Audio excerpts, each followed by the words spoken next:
के उत्तराखंड के जोशीमठ में आज ग्लेशियर टूटने की वजह से भारी तबाही मची है। और भारी तबाही से माने आप ये समझिए कि 100 से 150 लोग जो इस हाइड्रो प्रोजेक्ट में काम कर रहे थे, ऋषि गंगा तपोवन हाइड्रो प्रोजेक्ट है ये, उनके लापता होने की आशंका है। लेकिन अब मुख्य सचिव ये कह रहे हैं कि 100 से 150 लोगों के मरने की आशंका है।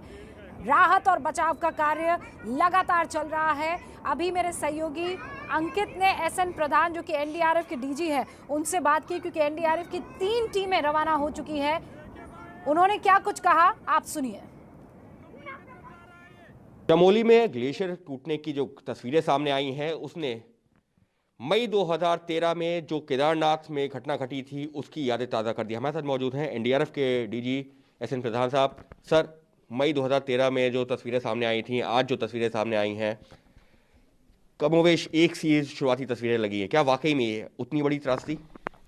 देखिए, अभी त्रासदी पर आकलन करना या टिप्पणी करना समीचीन नहीं है, लेकिन ये कहा जा सकता है कि ये एक वन ऑफ घटना है, बड़ी रेयर घटना है, लेकिन पहाड़ियों पर इसके होने की संभावना गुंजाइश रहती है। ये ग्लेशियल आउटबर्स्ट है जो कि एक रेयर फिनोमिनन कहा जाता है।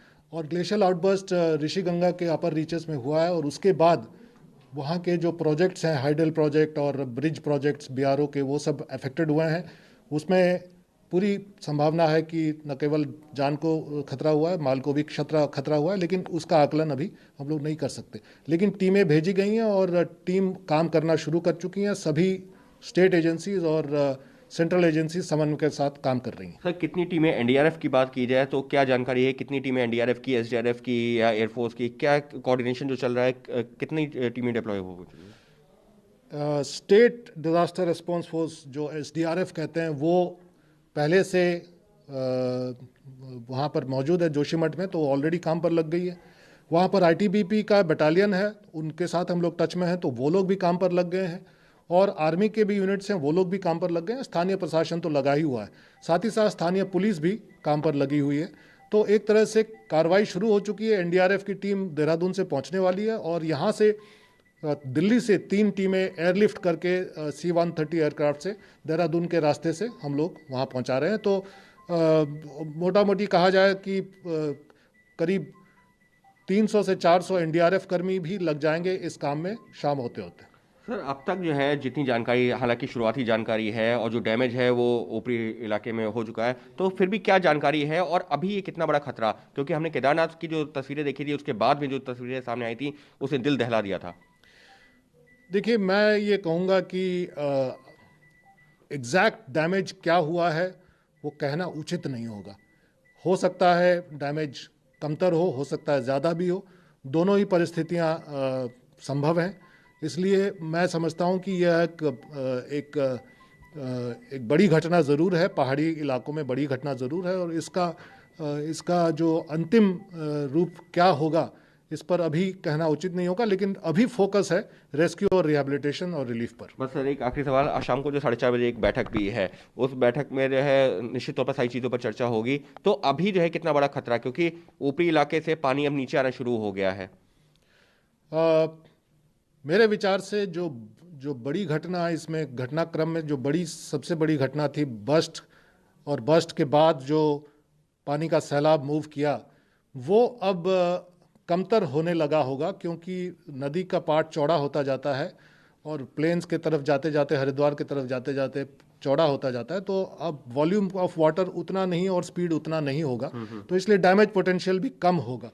लेकिन जैसा कि मैंने कहा, कितने लोग मिसिंग है, कितनी प्रॉपर्टी डैमेज हुई है, कितने घर बह गए हैं, इसका आकलन अभी चल रहा है और उसके बाद ही ये पता चलेगा कि एक्चुअल नुकसान। तो शाम को कौन सी बैठक है अभी?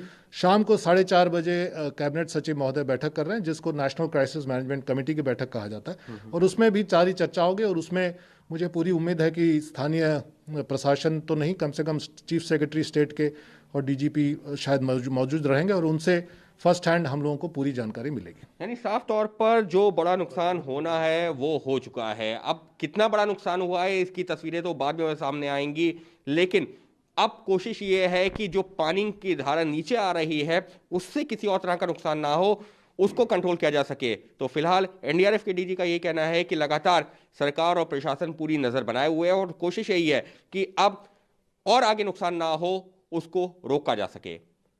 अंकित Gupta, ABP news Delhi.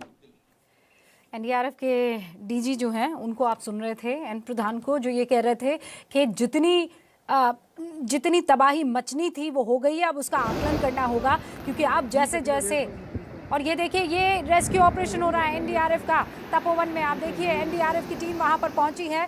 Tapovan hydro project जो है वहां पर 150 लोगों के मारे जाने की आशंका है। वहां जो इस प्रोजेक्ट में काम कर रहे थे उनके मारे जाने की आशंका है। पीछे ये सिर्फ तबाही के निशान आपको दिख रहे हैं। यहाँ कभी कुछ स्ट्रक्चर्स हुआ करते थे, डैम के वो स्ट्रक्चर्स हुआ करते थे जो इस भारी तबाही के बाद एक मैदान में तब्दील हो गए हैं। लेकिन एनडीआरएफ की टीम अब वहां पर पहुंच चुकी है और अब कोशिश हो रही है कि रेस्क्यू किया जा सके। अब ढूंढने का सिलसिला शुरू होगा, क्योंकि ये आंकड़ा छोटा नहीं है, 1-2 नहीं है, 100 से 150 लोगों के लापता होने की। और अब तो मुख्य सचिव की तरफ से कह दिया गया है कि मरने की आशंका है। पावर प्रोजेक्ट में काम कर रहे कई सारे लोग अभी भी लापता है। और अब ये देखिए, यही है वो, जब पानी का सैलाब आया था उसमें कैसे डैम बह गया, एक स्ट्रक्चर बना हुआ था वहां पर, उस स्ट्रक्चर को कैसे भारी तबाही पहुंची है उसकी तस्वीर आप देख रहे हैं, जहां पर अभी आपको एनडीआरएफ के जवान दिखाई दे रहे हैं जो रेस्क्यू करने के लिए, रेस्क्यू ऑपरेशन को अंजाम देने के लिए पहुंचे हैं। और अब मैं आपको ये बताती हूं, थोड़ा ज्योग्राफी समझाने की कोशिश करती हूं। मैं अपना लैपटॉप जो है वो आप लोगों की तरफ, ये वो तपोवन हाइड्रो प्रोजेक्ट है जो इस वक्त आप देख रहे हैं। और अब मैं आपको मैप के जरिए बताने की कोशिश करती हूँ कि ये कहाँ पर है और कैसे सब कुछ हुआ होगा। वो तो तस्वीरें आपने देखी, अब मैं मैप के जरिए दिखाने की कोशिश करती हूँ। ये पूरा इलाका आपको दिख रहा है, ये ग्लेशियर्स का इलाका है, यानी यहाँ पर, और ये बहुत रेयर फिनोमेना है। अभी ठंड के टाइम पर इस तरीके से ग्लेशियर्स जो हैं वो टूटते नहीं है, लेकिन टूटे। मैं कैमरा 1 की तरफ शिफ्ट कर रही हूँ जी, यहाँ से देखिए आप, ये वो पूरा इलाका, ज्योग्राफी को समझिए, पूरा इलाका ग्लेशियर से भरा हुआ। नीचे ये ग्लेशियर यहाँ कहीं टूटा और नीचे की तरफ ये रहा Tapovan Vishnugarh hydro power project. इसको अब मैं ज़रा जूम करती हूँ। ये तस्वीर कैसी हुआ करती थी इस हाइड्रो प्रोजेक्ट की, इधर जूम करके आशीष अगर आप दिखा सके तो, ये देखिए, ये वो तस्वीर है। ये पूरा एक स्ट्रक्चर यहाँ पर हुआ करता था, लेकिन ये सब बह गया है। अब मैं आपको ये यहीं से बहती हुई पास में नदी है और इसी नदी में पूरा बहाव आया, पूरा प्रोजेक्ट जो है वो उड़ाकर लेकर चला गया।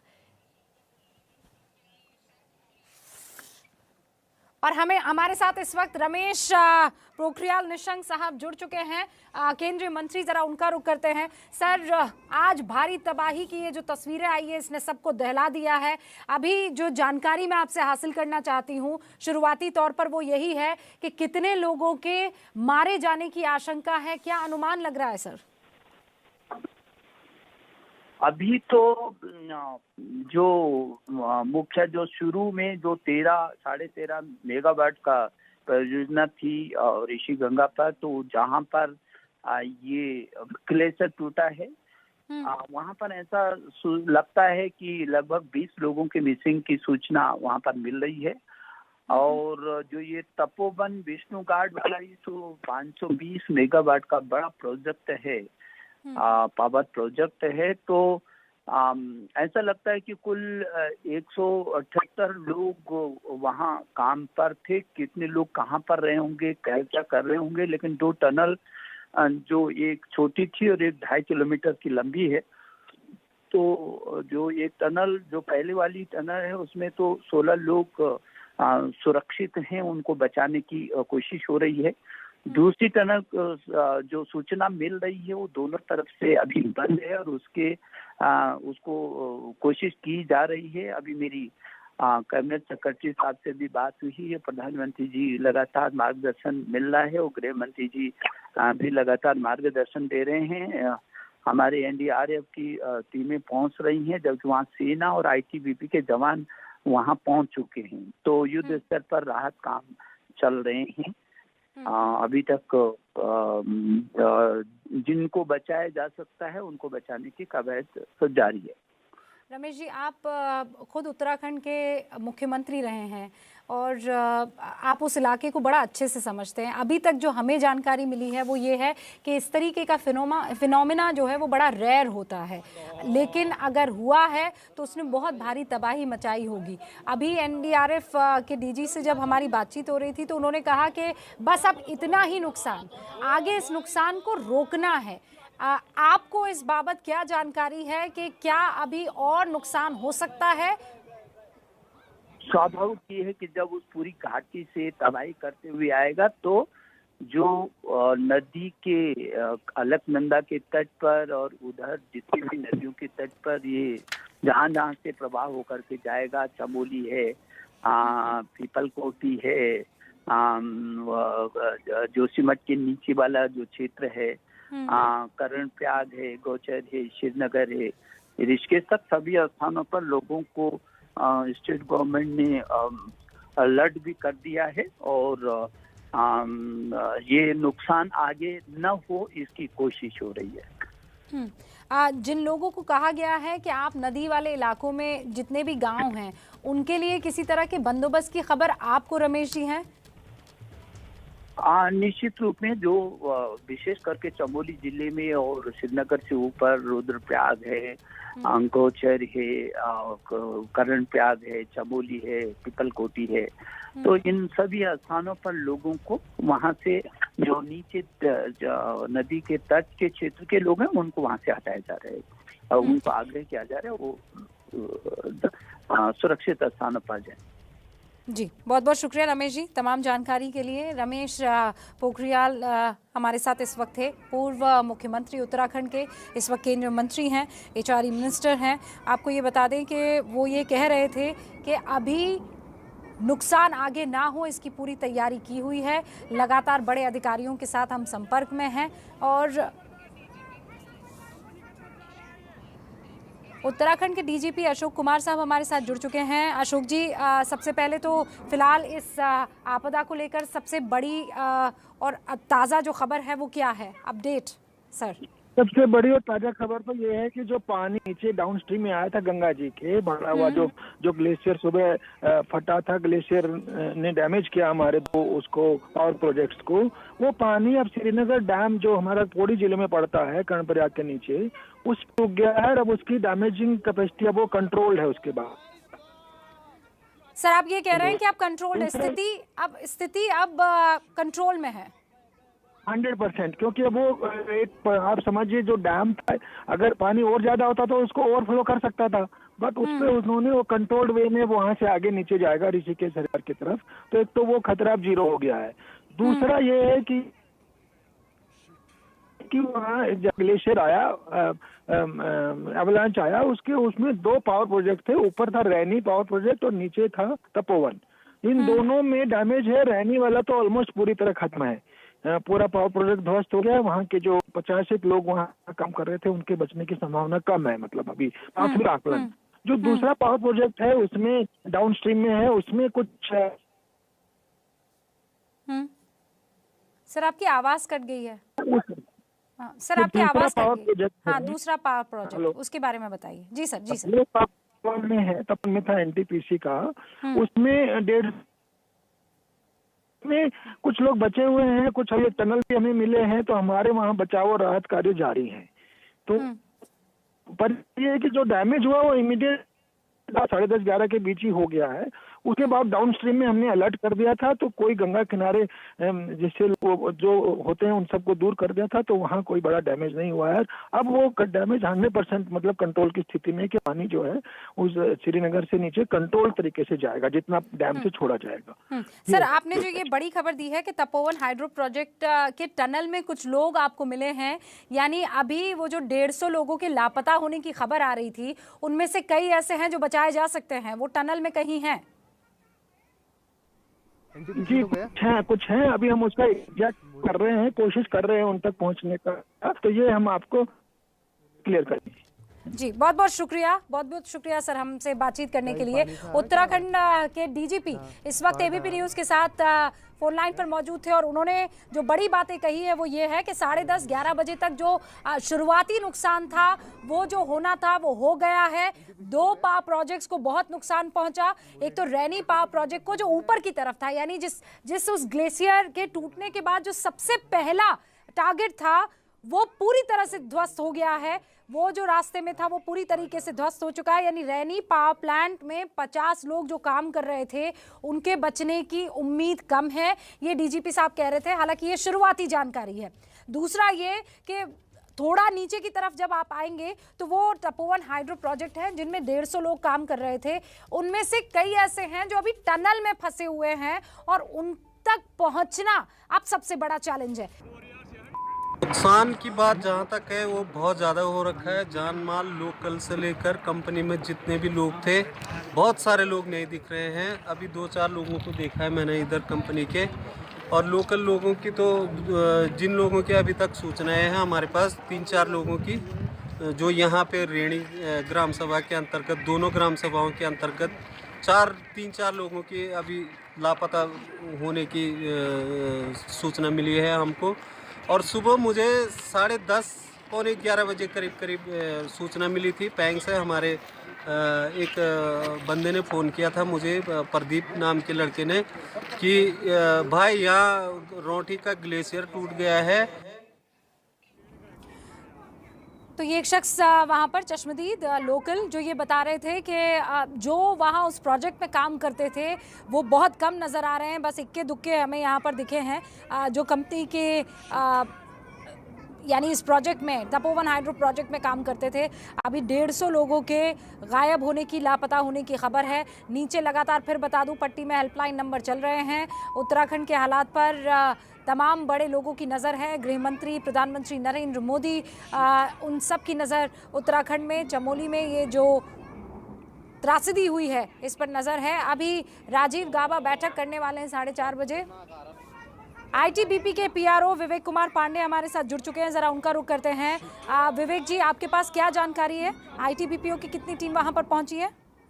हमारी 3 टीमें पहुंच चुकी हैं और उस इलाके में है जहां पर सबसे ज्यादा इससे तबाही हुई है। तपोवन का जो इलाका रैनी गांव के पास का लगा हुआ है, वहां हमारे माउंटेनियर्स की MNSI ओली और 1st बटालियन जोशीमठ की 3 टीमें लगी हुई हैं। ये बताना चाहूंगा, अभी खास तौर पर ध्यान हमारा एक टनल पे है, जिस टनल के अंदर ऐसा बताया जा रहा है कि 16 लोग फंसे हुए हैं, वो जीवित हैं और उनको निकालने के लिए हमारी टीमें लगी हुई हैं। वहाँ खुदाई का काम चल रहा है और जैसे ही वो टनल खुल जाएगी तो शायद हम उन लोगों को बचा पाएंगे। वो जो इलाका है वो काफ़ी मैं बताना चाहूँगा डेमोग्राफिकली बहुत चैलेंजिंग है। बहुत आसान नहीं होता नीचे उतरना नदी के, बिकॉज नदी बिल्कुल वी शेप में थी नीचे, और अचानक ही जब पानी बढ़ा तो कई सारे लोग तो उसके बहाव में आ गए, लेकिन कुछ लोग जो टनल के अंदर थे, क्योंकि ऐसा बताया जा रहा है कि जो रोस्टर था वहाँ पे उसमें 100 से ज़्यादा लोगों की एंट्री थी जो लोग वहाँ पे काम कर रहे थे। उसमें से और कुछ लोग और भी थे। तो जो स्थानीय प्रशासन है उनकी तरफ से जो हमको बताया गया है 150 लोगों के गायब होने की या नहीं मिलने की, लापता होने की अभी सूचना है हमारे पास। 3 डेड बॉडीज ऑलरेडी रिकवर कर ली गई हैं वहाँ पर, और ये 16 लोगों को हम निकालने का काम वहाँ पर कर रहे हैं। जैसे जैसे हमको जानकारी मिलती जा रही है हम आगे को बढ़ रहे हैं और रेस्क्यू रिलीफ ऑपरेशन चला रहे हैं। आवश्यकता पड़ेगी तो और भी टीमें वहाँ पर तैनात की जाएंगी। मैन पावर की हमारे पास कोई बहुत ज्यादा कमी नहीं है। आवश्यकता पड़ेगी तो हम लोग और ज्यादा इसको इंटेंसिफाई करेंगे। नीचे जो पानी आ रहा था वो काफी हद तक स्लो डाउन हो गया है, और हम ऐसा कह सकते हैं कि जो सबसे बुरा वक्त था इस तबाही का, मंजर का, वो शायद निकल गया है। जी सर, बहुत बहुत शुक्रिया विवेक कुमार जी। आपने पहले ही सवाल में उन तमाम सवालों के जवाब दे दिए जो इस वक्त हमारे जो दर्शक हैं वो जानना चाहेंगे। बड़ी खबर ये है, मैं बता दूं बहुत क्लियरली, बड़ी खबर ये है कि उस हाइड्रो प्रोजेक्ट में एक टनल है, उस टनल में 16 लोगों के फंसे होने की जानकारी मिल रही है, और अब आईटीबीपीओ की टीम उस टनल की तरफ पहुंच रही है। वो बहुत चैलेंजिंग है, वी शेप वहां पर नदी का शेप है, और इसीलिए नीचे नदी में ही उतरना सबसे बड़ा टास्क है।